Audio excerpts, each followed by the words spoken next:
Vamos abrir a palavra de Deus? Neemias, capítulo 6, versículo 3. Neemias 6, 3. Todos acharam? Neemias, capítulo 6, versículo 3. Eu vou ler aqui, a gente lê aí tudo na mesma tradução.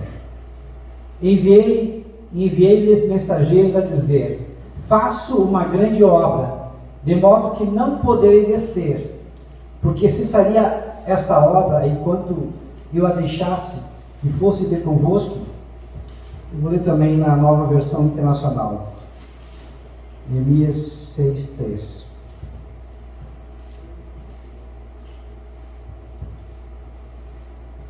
E por isso enviei-lhes mensageiro com essa resposta: estou executando um grande projeto e não posso descer. Por que parar a obra para ir encontrar-me com vocês? Amém? Amém? Amém. Fecha os teus olhos nesse momento e vamos pedir para que Deus fale conosco. Senhor amado, nós precisamos que o Senhor fale conosco. Que o homem realmente desapareça, que o Senhor cresça.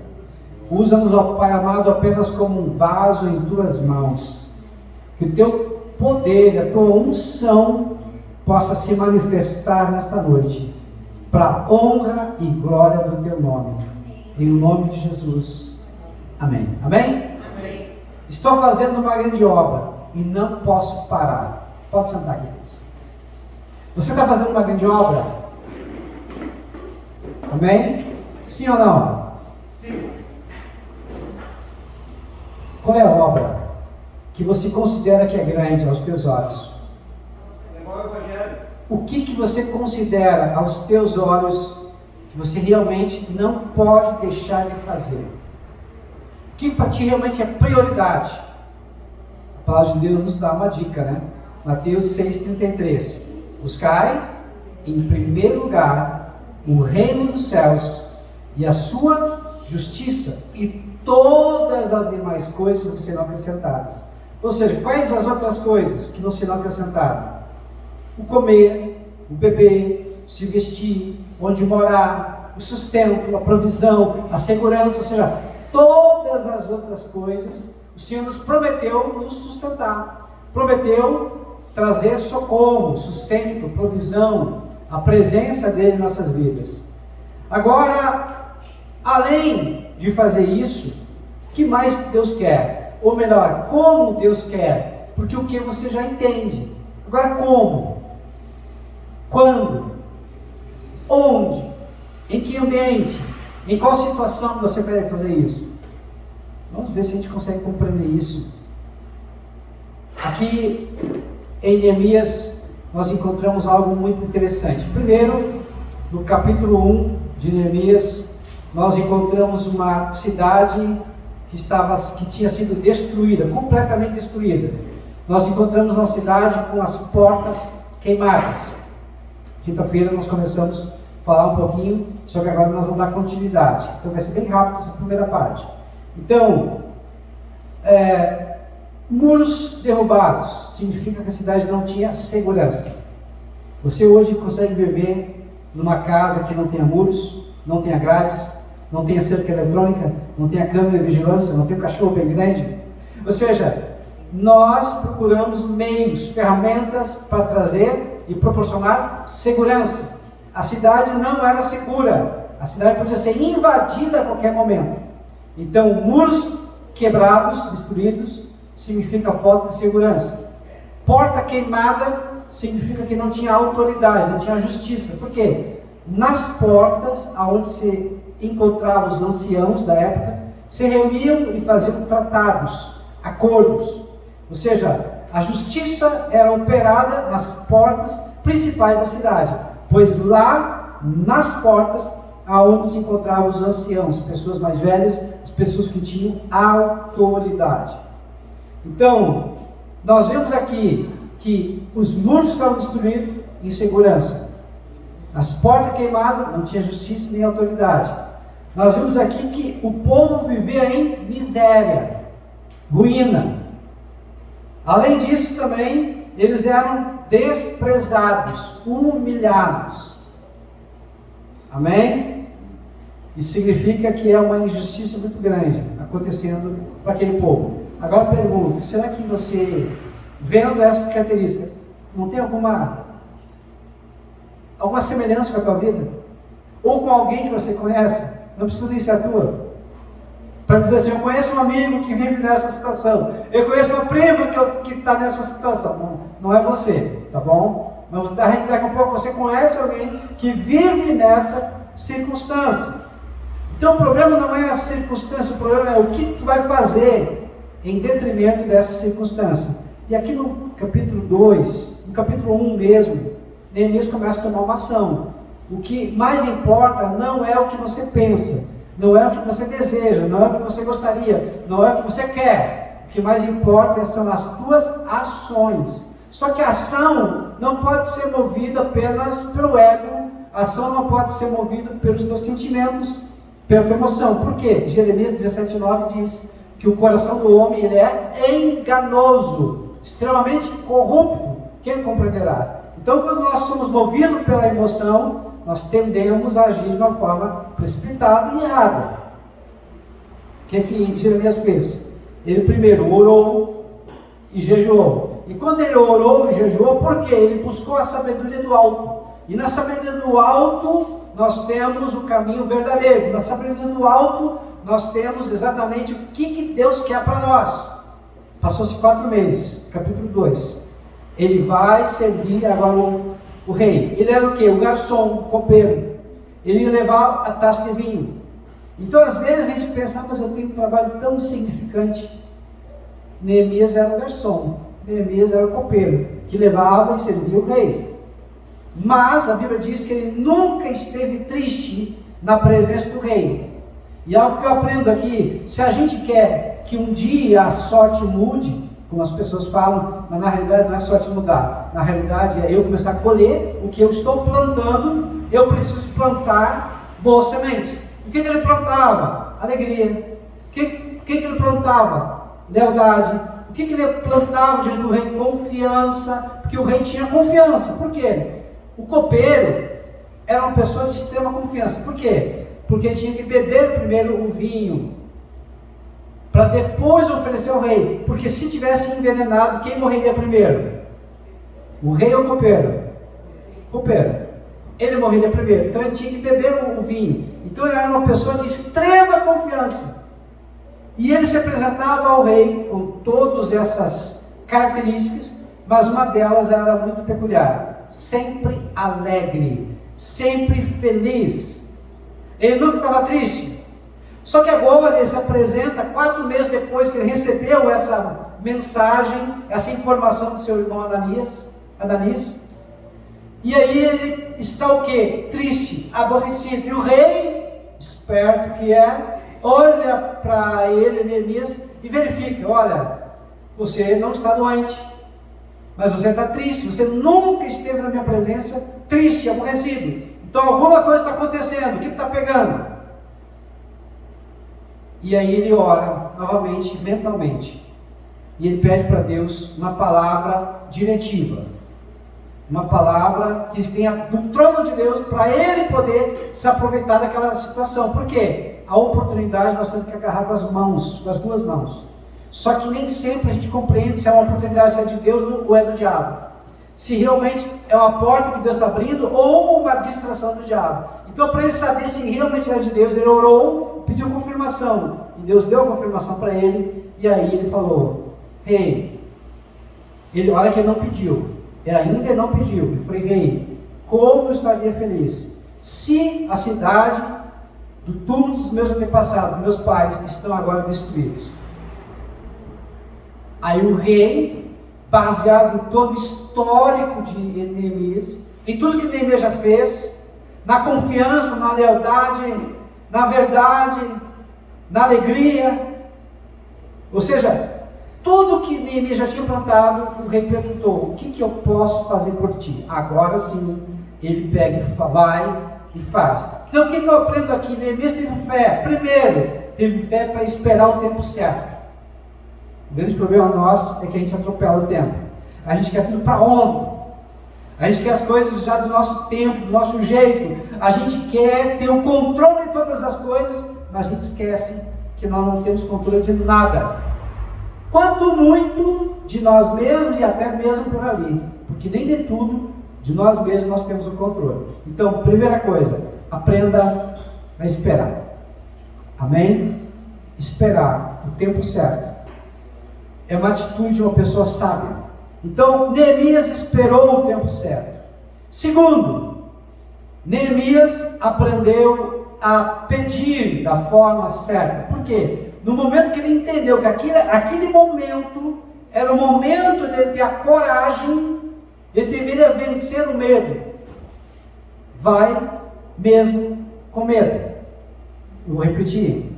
Vai mesmo com medo. O medo faz parte do ser humano. Todos nós temos medo. Só que nós temos o quê? Que agir apesar do medo. Porque coragem não é a ausência de medo. Coragem é agir apesar do medo.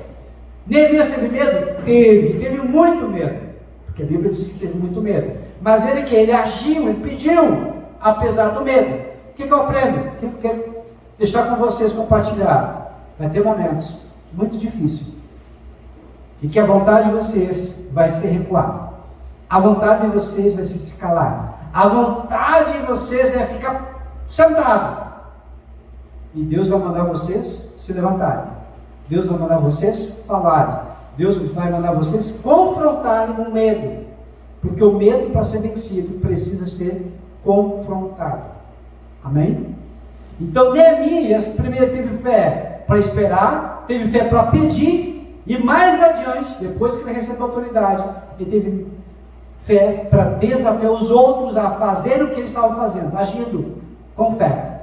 Amém? Então, capítulo 2 fala sobre isso. Depois nós vamos para o capítulo 3, continuamos no capítulo 4. E aqui que eu quero recomeçar, foi apenas uma introdução para chegar aqui no capítulo 4, que é a reconstrução em meio à oposição. O que eu aprendo então? Primeiro, a dor gera visão. Aquilo que você mais sofre, aquilo que provoca injustiça, indignação, terror, é aquilo na realidade que está atrelado ao teu propósito. Amém? Amém? Deu para entender? Amém? Glória a Deus. Então, aquilo que te traz dor, aquilo que te traz sofrimento, aquilo que faz você sofrer, aquilo que te traz indignação, na realidade, é onde Deus está te chamando. Por exemplo, se você se indigna com um abuso infantil, você vai ter que se levantar contra abusadores infantis. Se você se indigna, por exemplo, contra a pobreza, a tua indignação é contra a pobreza. Se você se indigna, por exemplo, contra a separação, traição, o teu ministério é de relacionamento, é de lar, casamento. Se você se indigna contra, por exemplo, a ignorância, que você vai lutar para as pessoas serem sábias. Estão entendendo que a dor que você sofreu, na realidade, é um grande sinal, um alerta, para que ali você tenha um chamado. Amém? Meu chamado é para a libertação da ignorância. Conhecereis a verdade, e a verdade vos libertará. Se, pois, o Filho vos libertar, verdadeiramente sereis livres. Não tem nessa terra, no meu ponto de vista, algo maior que a liberdade. Tirando a vida, a liberdade. E como alguém já falou, o que adianta estar vivo, mas não ser livre? Então a liberdade é o maior dom depois da vida e depois, é claro, da salvação. Então, eu me indigno com pessoas que realmente não conseguem ver o que está na frente dela. Como diz Oséias 4:6, o meu povo perece. O meu povo está sendo destruído porque lhe falta conhecimento. Então a ignorância é que destrói as pessoas. A falta de conhecimento é que faz a pessoa errar, pecar, cair e se quebrar. E a palavra de Deus diz que o príncipe das trevas é Satanás. Ou seja, é ele que tem a maior satisfação das pessoas, de manter as pessoas na escuridão, sem verem nada. Então por isso que a Bíblia diz, quando vem a luz, Jesus é o quê? A luz do mundo, o príncipe da luz. Ele traz clareza, revelação. O que é revelação? Traz luz sobre si, luz sobre a tua mente. Você começa a ver as coisas com clareza. Agora, com clareza, se você quer pecar, você peca. Se você não quer pecar, você não peca. Está entendendo que é você que decide? Quando você tem luz, quando você tem clareza, quando você começa a ver as coisas como elas realmente são. Esse é um grande poder que Deus nos coloca em nossas mãos. Então a dor gera visão. O que incomodou Neemias? Ele viu o problema, ele se indignou com o problema, e ele começou a orar e começou a buscar a Deus. Então a primeira coisa que eu entendo, se você não se indignar, se você não se revoltar, você não vai resolver o problema. Está entendendo?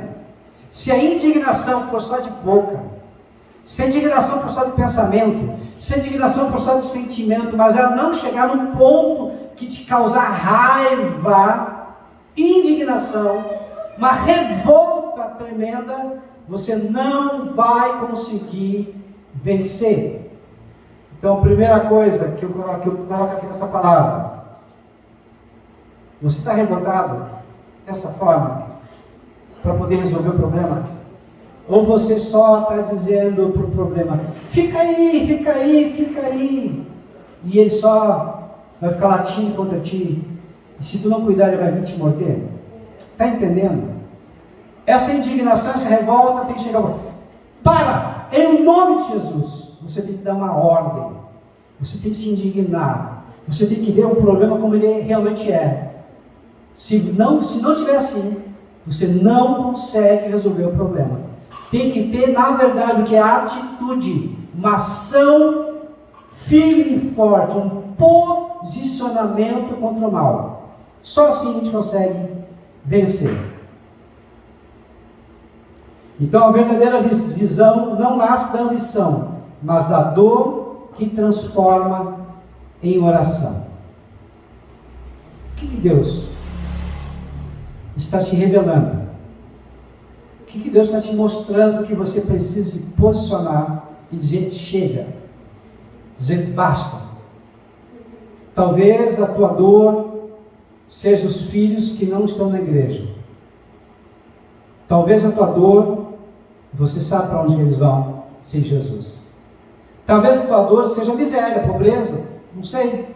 Talvez a tua dor seja você não conseguir ter honrado teu pai, tua mãe como gostaria. Eu não sei, qual é a tua dor? O que realmente bate no teu coração, ocupa o teu pensamento, faz te sentir mal, e que realmente agora, tu verificando isso, tu vai dizer, chega, basta. Talvez a tua dor seja um vício, um pecado, que você não consegue parar.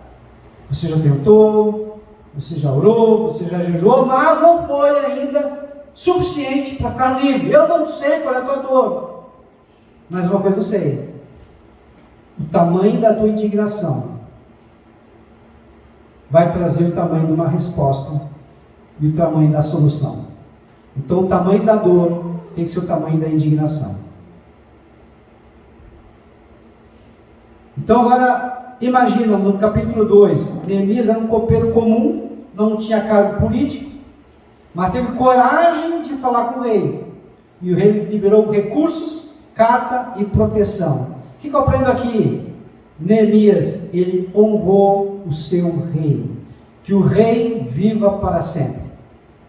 Honrar autoridades como pai, mãe, chefe, pastor, atrai o que? Bênção para toda pessoa que honra.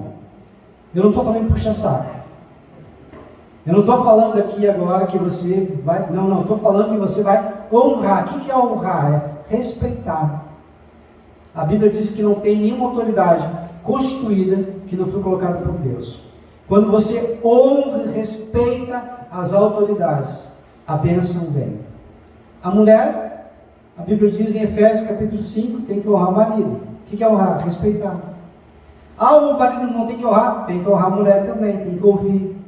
Ou seja, no momento que a gente honra, a gente colhe. E tudo que tu planta, tudo que tu semeia, você também colhe.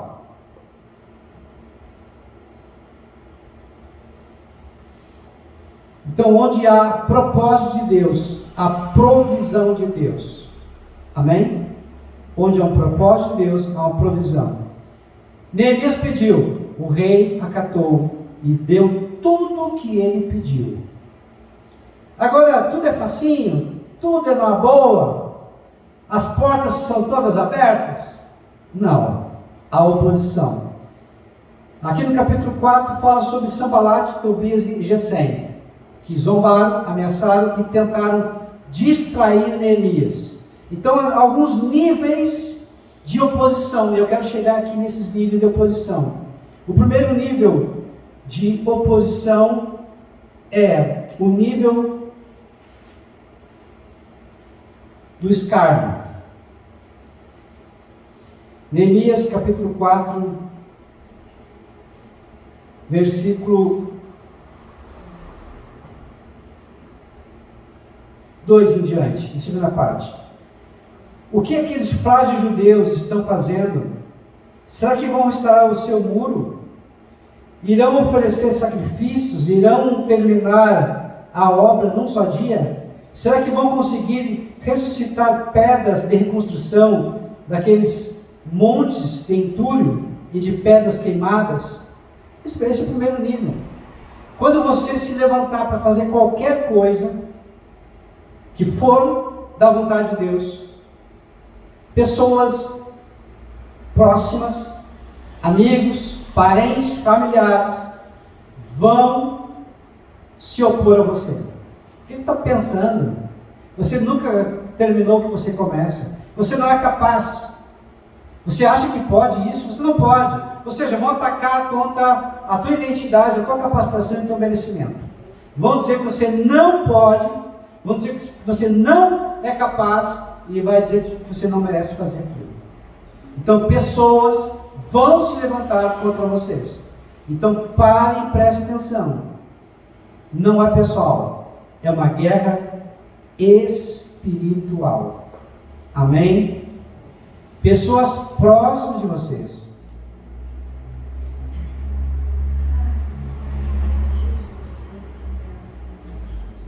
Pessoas que te amam vão se levantar. Não é porque elas querem, elas estão sendo usadas pelo diabo. O diabo usou na Santa Ceia, usou Judas Iscariote, que era o tesoureiro, sentava à esquerda de Jesus. Bem, aí já diz o nome, esquerda. Né? Quem tem ouvidos, ouça que o Espírito diz à igreja. Amém. Amém. Segundo nível. Conspiração. Capítulo 4 ainda, versículo 6. Nesse meio tempo fomos reconstruindo o muro, até que em toda a sua extensão chegamos à metade da sua altura, pois o povo estava totalmente dedicado ao trabalho. Quando, porém, Sanbalate, Tobias e os árabes, os amonitas e os homens de Asdod souberam que os reparos nos muros de Jerusalém tinham avançado e que as brechas estavam sendo fechadas, ficaram furiosos.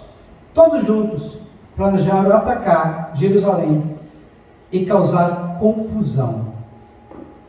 Mas nós oramos ao nosso Deus e colocamos guarda de dia e de noite para protegermos dele. Queridos, se você está fazendo algo que é da vontade de Deus, primeiro nível, escárnio, alguém vai zombar de ti. alguém vai dizer que você não vai poder fazer. Segundo nível, alguém vai se conspirar contra ti, vai falar mal, vai fazer planos, para quê? Para te atacar. Vai conspirar contra a obra de Deus. Amém? Terceiro nível, ameaça mortal.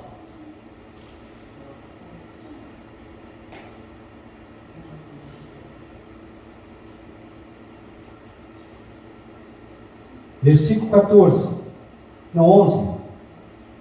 E os nossos inimigos diziam: antes que descubram qualquer coisa, ou nos vejam, estaremos bem ali no meio deles.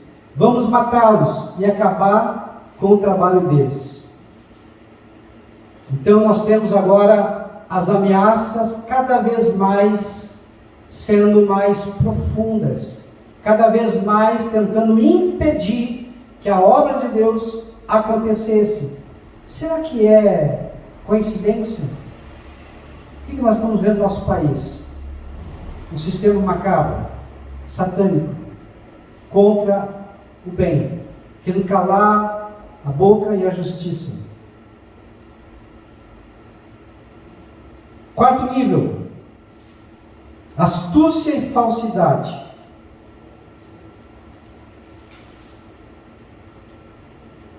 Astúcia e falsidade. Isso já está mais para frente, capítulo 6. Astúcia e falsidade. 6, versículo 1. Quando Sanballat, Tobias e Gesem, o árabe, e o restante dos nossos inimigos souberam que havia reconstruído o muro, que não havia ficado nenhuma brecha, olha bem a expressão, não tinha ficado nenhuma brecha. Nós temos que tapar todas as brechas. O que é brecha aqui, pastor? É a legalidade do pecado. É o que nós fazemos, o que nós dizemos que atrai o pecado, ou qualquer iniquidade. Embora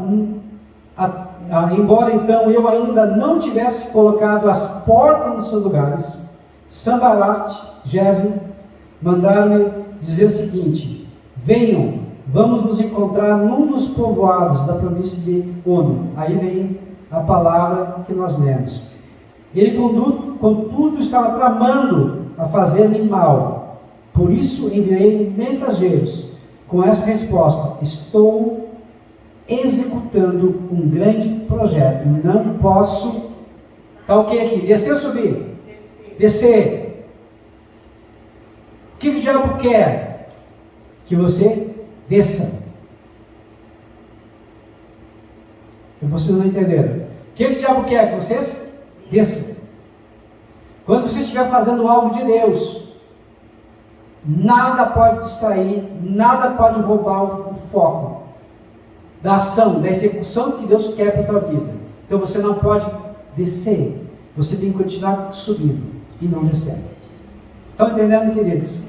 Aqui nenhuma palavra na Bíblia é inútil.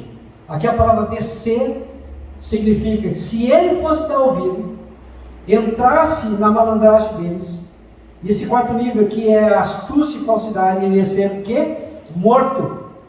Como ele não permitiu nenhuma distração, ele continuou com foco totalmente naquilo que é para ser feito. Ele fez os muros e agora, naquele momento, ele estava colocando o quê? As portas. Todas as portas foram colocadas. Pastor, quantas portas foram colocadas? 12 portas. As portas tinham nome? Tinha. Tem significado? Tem. Nós vamos ver depois essas portas e o significado dessas portas também. Então, quarto nível, astúcia e falsidade. Enquanto no primeiro nível era escárnio, fizeram com que o povo se sentisse o quê? Impotente, fraco, sem recurso. Segundo nível, conspiração, fez com que o povo o quê? Orasse e trabalhasse. Terceiro nível, ameaça de morte. O que o povo começou a fazer? Além de trabalhar e orar, começou a jejuar. E com uma mão fazia a obra e com a outra mão empunhava a espada. E a metade deles trabalhava, a outra metade estava na guarda, com lanças e espadas a punho. Quinto nível.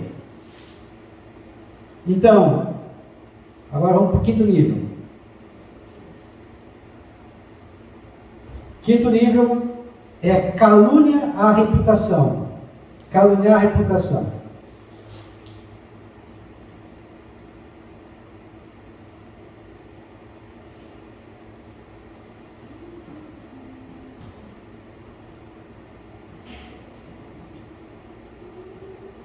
Versículo 5. Então, na quinta vez, Sambalat mandou-me um dos seus homens de confiança com a mesma mensagem. Ele tinha na mão uma carta aberta em que estava escrito: diz entre as nações, e Gesem diz que é verdade que você e os judeus estão tramando uma revolta e que por isso estão reconstruindo o muro. Além disso, conforme diz você, está na iminência de se tornar o rei deles. E até nomeou profetas para fazer em Jerusalém a seguinte proclamação a seu respeito: há um rei em Judá. Ora, essa informação será levada ao rei. Por isso, vamos conversar. O que então eles começaram agora a fazer?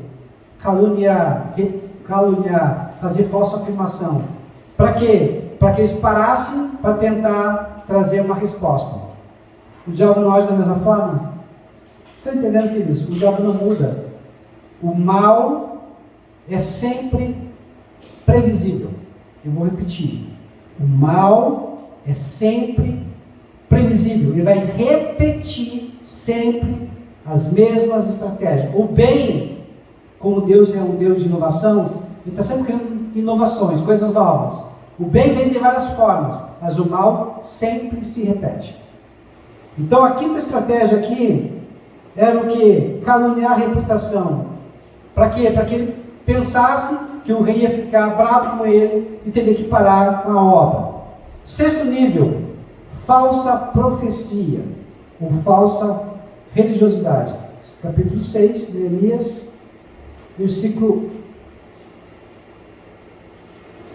10. Um dia fui à casa de Semias, filho de Delaías, neto de Metael, que estava trancado, portas adentro. Ele disse: vamos encontrar-nos na casa de Deus, no templo, a portas fechadas, pois estão querendo matá-lo. Eles virão essa noite. Todavia eu lhe respondi: acha que um homem como eu deveria fugir? Alguém como eu deveria entrar no templo para salvar a vida? Não, eu não irei. Isso é uma pegadinha. Por quê? Quem é que pode entrar no templo de Deus? Só sacerdotes. E se entrar ainda no templo do Santo dos Santos, somente um sumo sacerdote, e uma vez por ano. Então aqui, eles queriam que Neemias fosse pego num pecado mortal. Por quê? A Bíblia falava que era pecado de morte, ou seja, ele ia ser morto por apedrejamento. Então ele não podia entrar no templo, ele não tinha capacitação para entrar no templo. Ele não era da tribo dos levitas, por exemplo. Então, sexto nível, falsa profecia e religiosidade. O que eu aprendo aqui, queridos? O diabo, ele sempre vai tentar, de alguma forma, nos confundir.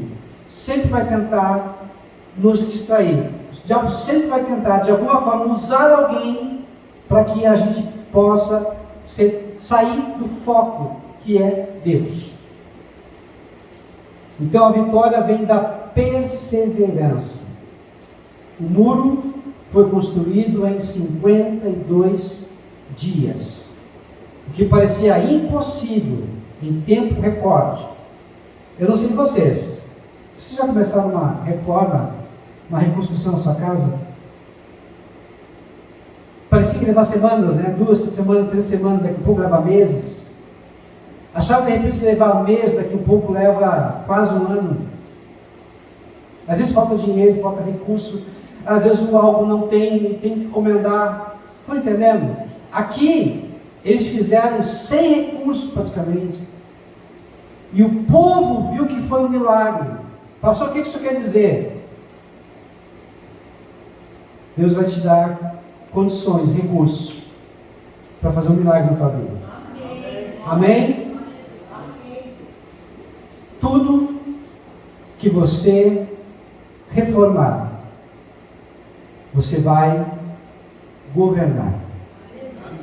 Eu vou repetir. Tudo que você reformar, você vai governar. Se você reformar as tuas emoções, você vai governar sobre as tuas emoções.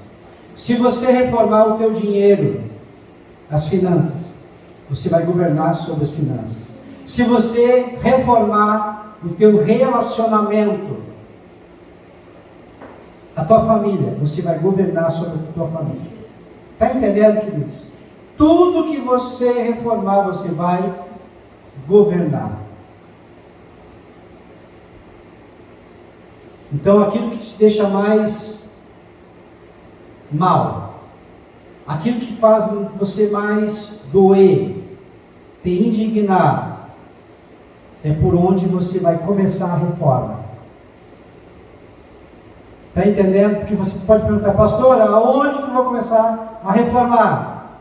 É aquilo que te causa mais dor, aquilo que te causa mais medo, aquilo que te causa mais indignação.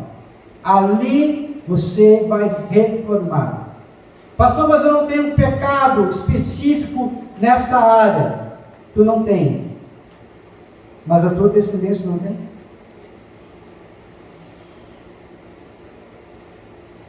Não sei se você está compreendendo isso. Talvez você não tenha direto. Mas será que na tua descendência não tem algo ali que precisa ser reformado? O muro então foi concluído em 52 dias. As pessoas viram que realmente foi a mão de Deus agindo. Até os inimigos viram que foi Deus. Então, quando você persevera, a glória não é sua, a glória é de Deus. Então, a oposição prova que a obra é de Deus. E a perseverança prova que o Deus da obra está contigo. Amém? O Deus da obra está contigo. Quero contar uma história para você entender melhor.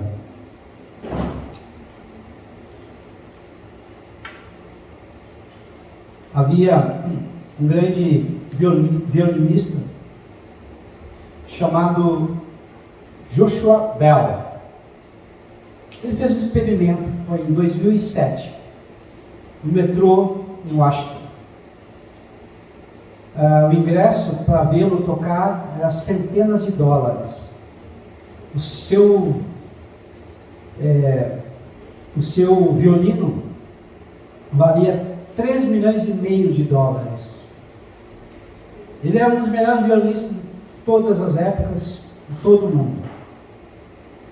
E ele tocou por 45 minutos naquela estação de Washington. Milhares de pessoas passaram por aquela estação. Somente 7 pararam para ouvi-lo. Mas ninguém olhou e reparou realmente nele. Pastor, o que isso quer me dizer? Que às vezes você pode ser ignorado por muitas pessoas que não vão ver o teu valor, mas Deus sabe quem você é. Agora uma pergunta que não quer calar: você sabe o teu valor? Você reconhece o teu valor? Então, assim como Neemias, que teve que começar a se posicionar para reconstruir o muro, Deus está te dando uma canção para restaurar a tua alma, para restaurar pessoas, para reformar a tua casa, para começar um ministério, para começar algo maior do que você nem imagina. Então o valor da obra não está no reconhecimento das pessoas, mas no propósito de Deus. Amém? Talvez você seja esse violinista, tocando, se esforçando, mas nesse momento você está sendo ignorado. Nesse momento ninguém te vê, nesse momento ninguém te valoriza. Ou talvez você seja como Neemias, começou a reconstruir, mas começou a ser atacado. O que tu acha que tu é? Identidade. Tu acha que tu é capaz de fazer? Capacidade. Você não merece estar onde está? Merecimento. Mas a verdade é que quem precisa reconhecer a obra de Deus. E Ele já te aprovou. Ele já te chamou. Não desça do muro. Continue. Porque a música da sua vida está sendo escrita pelo Maestro dos céus. Amém? O que você está fazendo é muito maior do que você imagina. Quem você está impactando é muito mais gente que você imagina. Por isso, quando for trabalhar, onde você estiver, pare e pense: eu estou tocando uma música que foi feita por Deus. No que eu falo, a minha posição, o que eu faço, é uma música linda que foi feita pelo Maestro dos Maestros, que é o Senhor Jesus. Amém? Compreende isso, queridos, que você está num projeto muito maior, que você talvez não compreenda tudo isso, que você está num projeto tão grande e que talvez você sinta-se pequeno, que você não compreende o quanto você vai poder impactar as vidas das pessoas. Deus quer que você impacte. Só não pare de trabalhar. Não pare de fazer. Não desista. Deus não se alegra com aqueles que retrocedem, mas Deus se alegra com aqueles que avançam e avançam para vencer.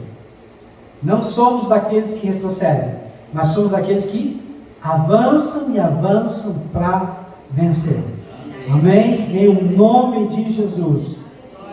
Eu não sei o que está passando na tua mente agora, mas uma coisa eu sei: Deus tem mais para você. Amém. Deus está chamando pessoas aqui agora para fazer coisas que aos seus olhos parece impossível de fazer. Deus está chamando pessoas para colocar em lugares que aos olhos humanos parece impossível. Mas Deus é especialista no impossível. Deus chamou um pastor de ovelhas chamado Davi e levou ele para ser rei de Israel. Amém? Deus quer chamar você para ir em locais que você nem imagina, em pisar em locais que você nem imagina. Mas a única coisa que você precisa realmente acreditar que quem te chamou é Ele que te capacita. Quem te chamou é Ele que abre a porta. E a porta que Ele abre, ninguém fecha. A porta que Ele fecha, ninguém abre. Quem te chamou, Ele pode te levar a lugares grandes, mas apenas você precisa permanecer caminhando. Tem um filme chamado, acho que A Volta de Dory, de Nemo, né? Buscando Dory, acho que é isso, não lembro agora. Eu amo aquela peixinha. E a peixinha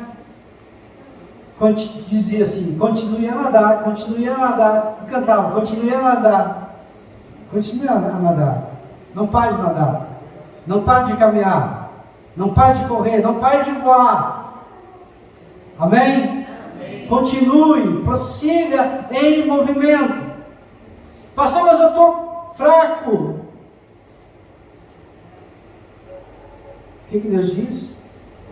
Na fraqueza é que sois fortes, pois o meu poder se aperfeiçoa na tua fraqueza. Então, quando nós compreendemos que quando Deus chama, Ele capacita, e quando Ele capacita, Ele coloca em ordem, Ele organiza, Ele ajusta, a gente só tem que continuar a nadar, continuar a caminhar e não parar. Nós não somos daqueles que retrocedem, mas nós somos daqueles que avançam e avançam para vencer, em o nome de Jesus.